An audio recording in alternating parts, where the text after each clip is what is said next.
ये जानो हो नाम किसी का, नाम को नाउन कहते हैं।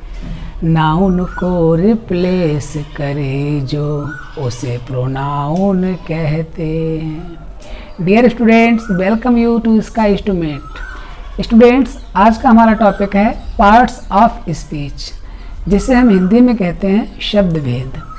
ये ग्रामर का एक बहुत ही इम्पोर्टेंट टॉपिक है, वेरी इम्पोर्टेंट टॉपिक, और इसके बिना आपकी इंग्लिश खोखली होगी।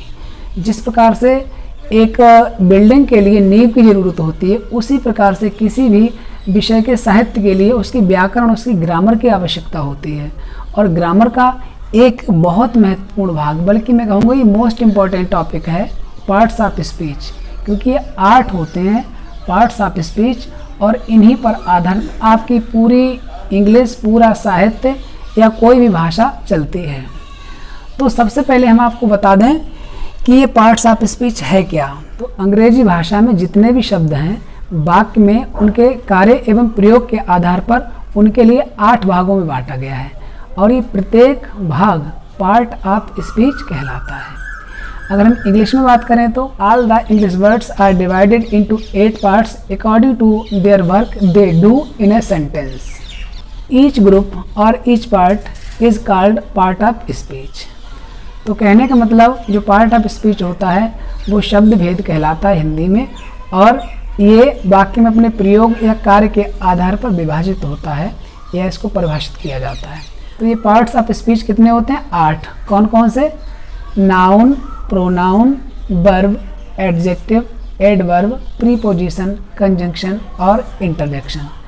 ये हैं क्या? इनके बारे में शॉर्ट और सिंपल हम डिफाइन करते हैं इस गाने के माध्यम से। ये जानो हो नाम किसी का, नाम को नाउन कहते हैं। नाउन को रिप्लेस करे जो, उसे प्रोनाउन कहते हैं। शब्द जो किसी कार्य का करना या होना बतलाते हैं, उनको जानो तुम क्रिया, उनको ही वर्ब भी कहते हैं। नाउन या प्रोनाउन की जो विशेषता बतलाते हैं, वही विशेषण अंग्रेजी में एडजेक्टिव कहलाते हैं। वर्ब, एडजेक्टिव, एडवर्ब की विशेषता जो बताते हैं, क्रिया विशेषण इंग्लिश में वो एडवर्ब कहलाते हैं। जो संबंध बताए शब्द वो प्रीपोजिशन होते हैं। शब्दों या वाक्यों को जोड़ें वो कंजंक्शन होते हैं।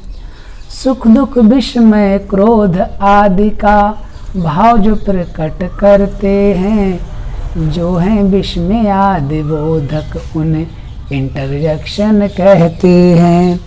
वे हैं विस्मय आदि बोधक, उन्हें इंटरजेक्शन कहते हैं। तो डियर स्टूडेंट्स, आपने जाना इस गाने में या इस कविता में हमने सभी के लिए डिफाइन कर दिया, नाउन को, प्रोनाउन को और वर्ब को, और ये क्या एडजेक्टिव हो गया, एडवर्ब हो गया, प्रीपोजिशन हो गया, कंजंक्शन हो गया और इंटरजेक्शन हो गया। तो हम अगर शॉर्ट में थोड़ा सा बोलें तो बस इतना कहेंगे कि किसी का भी नाम, कोई भी चीज़ हो, चाहे वो दिखाई दे रही हो या महसूस कर सकते हैं जिसके लिए, इतना तो आप मान ही लीजिए कि जो भी चीज़ हमें दिखाई देती है इस दुनिया में, इस ब्रह्मांड में, उस हर चीज़ का नाम नाउन कहलाता है, या जो भी चीज़ें हैं विद्यमान वो सब क्या है? नाउन है। दूसरी भाषा में बोलें तो वो तो आपने जाना ही होगा, दोबारा सुन लें कि किसी व्यक्ति, प्राणी, वस्तु, स्थान, गुण, दशा, भाव अथवा कार्य के नाम को हम संज्ञा कहते हैं। तो नाउन क्या होता है? नाम होता है, किसी का भी हो सकता है, चाहे प्राणी का हो, व्यक्ति का हो, व्यक्ति, वस्तु, स्थान, गुण, दशा, भाव, कार्य, अवस्था, कुछ भी हो सकता है। तो नाम को हम संज्ञा कहते हैं। अब बात करते हैं प्रोनाउन की। प्रोनाउन क्या होता है? जो नाउन के स्थान पर शब्द प्रयुक्त हो जाते हैं वो प्रोनाउन कहलाते हैं। जैसे हम कहें कि मोहन आ रहा है, तो मोहन तो नाम हो गया। हम कहें वह आ रहा है, तो वह प्रोनाउन हो गया। मतलब इतना ध्यान रखिए आप प्रोनाउन के बारे में कि नाउन की जगह पर जो शब्द आ जाएं वो प्रोनाउन होते हैं। और हाँ, शब्द जो किसी कार्य का करना या होना बतलाते हैं, और बेशब्द जो किसी कार्य का करना या होना बताते हैं, वो वर्ब कहलाते हैं, क्रिया कहलाते हैं। हमेशा ज़रूरी नहीं कार्य का ही करना होना बतलाएं, कभी कभी तथ्य का या कोई बात का होना भी बताते हैं। जैसे राम बीमार है, इसमें क्रिया भले नहीं है, तुम मेरे भाई हो, तुम मेरी बहन हो, तो इसमें जो है शब्द है वो किसी तथ्य का होने या बात का होने का बोध कराता है। तो बाद में जो है शब्द है, क्रिया मोस्टली बाद में ही आती है। तो क्रिया में आप इतना याद रखें, किसी कार्य का करना या होना जिस शब्द से पाया जाए वो क्रिया होता है, वर्ब, या जिससे किसी तथ्य या सूचना के होने या ना होने का पता चलता है, तो वही होना शब्द क्रिया होता है। और एडजेक्टिव क्या होता है?